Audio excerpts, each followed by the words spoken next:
Imagine करिए कि एक किसान वो रोज सुबह जल्दी उठता है और अपना ट्रैक्टर स्टार्ट करता है और अपने जानवरों को खाना देने जाता है। अब स्टार्ट में वहां पर जाने के लिए कोई अच्छा रास्ता नहीं होता है, लेकिन फिर भी वो किसान रोज एक ही जगह से ट्रैक्टर लेके जाता है और उसी रास्ते से वापस लौट कर आता है। और यही चीज वो हर रोज 10, 15, 20 सालों तक करता चला जाता है। और ऐसा करने से कुछ टाइम बाद ही ट्रैक्टर के पहिए के निशान उस रास्ते पर बन जाते हैं, जिससे कि कुछ टाइम के बाद उस किसान को बस ट्रैक्टर स्टार्ट करना होता है और वो बिना ज्यादा मेहनत के उन पहियों के निशान से होता हुआ उस जगह पर चला जाता है। यहाँ तक कि उसे स्टीयरिंग व्हील को छेड़ने की भी जरूरत नहीं होती है। और यही चीज हमारे हैबिट्स के साथ भी होती है, क्योंकि धीरे धीरे वो ऑटोमेटिक हो जाती है, हमें पता भी नहीं चलता। इमेजिन करिए कि वो किसान अपना ट्रैक्टर को केवल थोड़ा सा अलग डायरेक्शन दे देता तो क्या होता, वो एक अलग ही जगह चला जाता, जो कि पुरानी जगह से बिल्कुल अलग जगह होगी। इसलिए ऑथर हमें बोलती है कि हमें अपने अंदर चेंजेस लाने के लिए बहुत बड़े काम करने की जरूरत नहीं है कि आप नेक्स्ट डे उठते हो और अपने आप को कम्प्लीटली चेंज कर देते हो। नहीं, हमें बस अपने अंदर छोटे से चेंजेस लाने होते हैं। हमें अपने पाथ को थोड़ा सा चेंज करना होता है और हम अपने अंदर बहुत ही बड़े रिजल्ट देख पाएंगे। तो दोस्तों, आज मैं आपको डीन ग्रेजियस की बुक मिलियनेयर सक्सेस हैबिट से 4 ऐसे लेसन बताने वाला हूँ जो आपको एक मिलियनेयर बनने के रास्ते पर ले जाएंगे। और इन्हें करने के लिए आपको केवल अपने अंदर स्मॉल हैबिट लानी है। आपको बहुत ही छोटे छोटे स्टेप्स लेने हैं जिन्हें अक्सर हम नजरअंदाज कर बैठते हैं। तो दोस्तों, इस वीडियो को एंड तक जरूर देखना, नहीं तो आप इस बुक के इंपॉर्टेंट लेसन को मिस कर दोगे। तो लेसन नंबर 1, क्लैरिटी।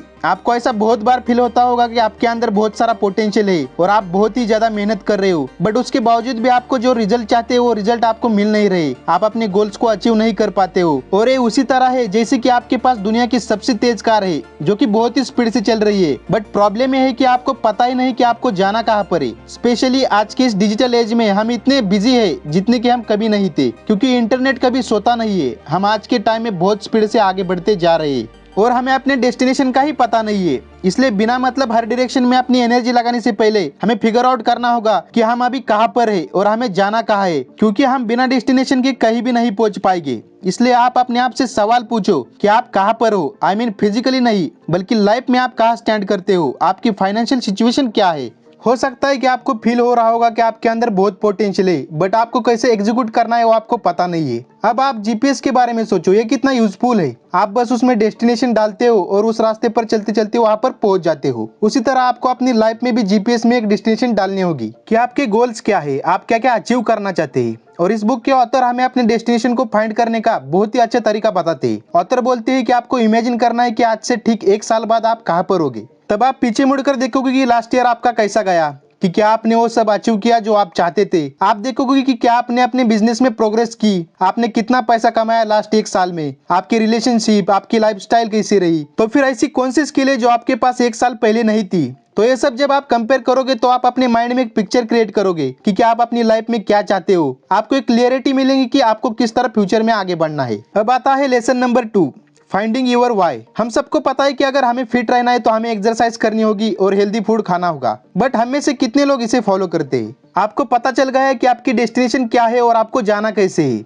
एक बहुत ही अच्छी चीज है आपको अपनी जर्नी स्टार्ट करने के लिए। कभी कभी लोगों को पता तो होता है कि उन्हें जाना कहाँ पर है, फिर भी वो स्टार्ट नहीं कर पाते या फिर उस तरह का मोटिवेशन नहीं जुटा पाते कि वो अनस्टॉपेबल हो जाए। तो फिर हमें ऐसा क्या करना चाहिए कि हम बिना रुके उस जर्नी की तरफ बढ़ते चले जाए और रास्ते में चाहे कितनी भी खड्डे क्यों न जाए, उसे पार करने के लिए हम आगे बढ़ते रहे। उसके लिए हमें अपने आप से एक सवाल पूछना होगा कि हम उस रास्ते पर जाना क्यों चाहते हैं। हमें अपना वाई ढूंढना होगा और ये वाई हमारी कार के लिए पेट्रोल का काम करेगा, जिससे कि हम पीछे मुड़कर ही ना देखें। और इसलिए ऑथर हमें 7 लेवल्स डी फॉर्मूला को यूज करने को बोलते हैं। हमें अपने आप से पूछना होगा कि हमें उस डेस्टिनेशन पर क्यों जाना है, और ये वाई आपको अपने आप से 7 बार पूछना है। अक्सर स्टार्ट के 4 वाइज के आंसर वही होते हैं जो आप पहले से सोच के रखते हो या फिर आपके दिमाग में पहले से ही फिट होते हैं। जैसे कि पहला ये हो सकता है कि आप अभी इस वीडियो को क्यों देख रहे हो। आपका आंसर ये हो सकता है कि आप 9 to 5 की जॉब करते हो और उसे छोड़कर अमीर बनना चाहते हो, या फिर आप अपनी लाइफ में सक्सेसफुल होना चाहते हो, या फिर आपने अभी अपना कॉलेज खत्म किया है और अपना करियर ढूंढ रहे हो। ये आपके सारे आंसर आपने पहले ही सोच के रखे होते हैं,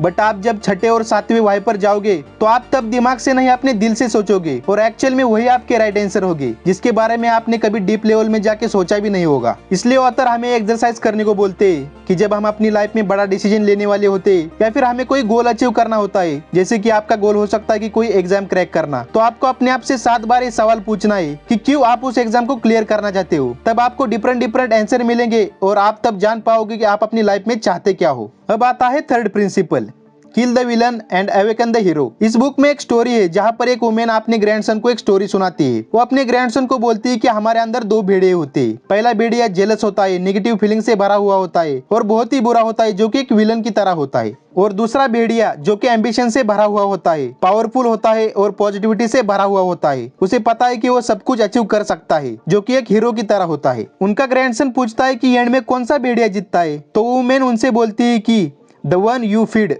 मतलब कि आप जिसे खाना खिलाओगे या आप जिसे पालोगे वही भेड़िया जीतेगा। तब ये आप पर डिपेंड करता है कि आप एक विलेन को पालना चाहते हो या फिर एक हीरो को। बट ऑथर बोलती है कि हमें कभी कभी पता भी नहीं होता है कि हम ऐसे भेड़ियों को पाल रहे हैं जो हमारे अंदर निगेटिविटी पैदा करते रहता है और हमें पता तक नहीं चलता है। जैसे कि नेगेटिव मीडिया। आज हम इंटरनेट और सोशल मीडिया के साथ आगे बढ़ रहे हैं, जहां पर एक क्लिक मतलब है पैसा। और हमें अच्छी तरह से पता है कि पॉजिटिव न्यूज से ज्यादा नेगेटिव न्यूज ही बिकती है। लोगों को देखने में ज्यादा इंटरेस्ट है कि कौन सा देश बर्बाद हो रहा है या फिर कौन से देश की इकोनॉमी नीचे जा रही है। और हम चाहे ना चाहे नेगेटिव मीडिया हमें इफेक्ट करती रहती है। इसलिए ऑथर हमें सजेस्ट करते हैं कि हमें 30 दिनों तक न्यूज डाइट पर जाना है, जहां पर हम किसी भी तरह के न्यूज से दूर रहेंगे और उस समय हम अपने विलन को नहीं बल्कि अपने अंदर के हीरो को पालेंगे। और एक और चीज जो अनजाने में हम करते चले जाते हैं वो है अपनी वीकनेस पर फोकस करना। बचपन से हमें यही सिखाया जाता है कि आप जिस चीज में वीक हो उसे दूर करो। स्कूल में टीचर भी जब हम किसी सब्जेक्ट में कमजोर होते हैं तो उसके लिए हमें और मेहनत करने के लिए बोलते हैं। तुम मैथ्स में वीक हो, उस पर ज्यादा ध्यान दो, यहाँ तक कि हमें एक्स्ट्रा क्लास ज्वाइन करने के लिए बोलते हैं।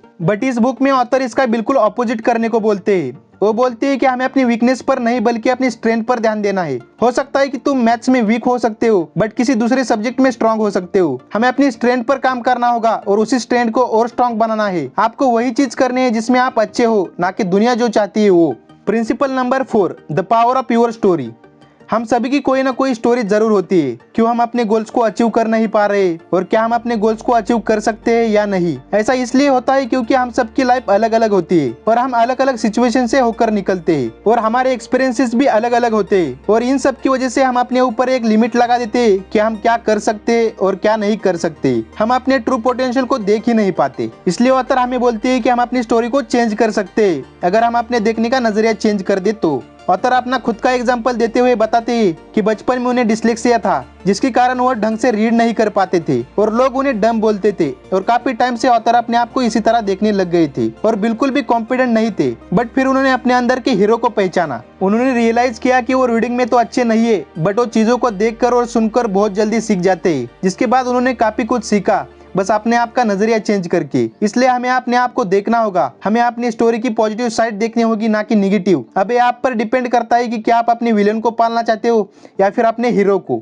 तो दोस्तों ये थे कुछ प्रिंसिपल बहुत ही amazing book millionaire success habit से। तो आई होप कि इस वीडियो से आपको कुछ सीखने को जरूर मिला होगा। तो इसे लाइक करें और बाकी लोगों के साथ शेयर जरूर करें। और आप कमेंट सेक्शन में ये बता सकते हैं कि आपको नेक्स्ट वीडियो किस टॉपिक पर चाहिए। मैं उस पर वीडियो बनाने की पूरी कोशिश करूंगा। Finally thanks for watching.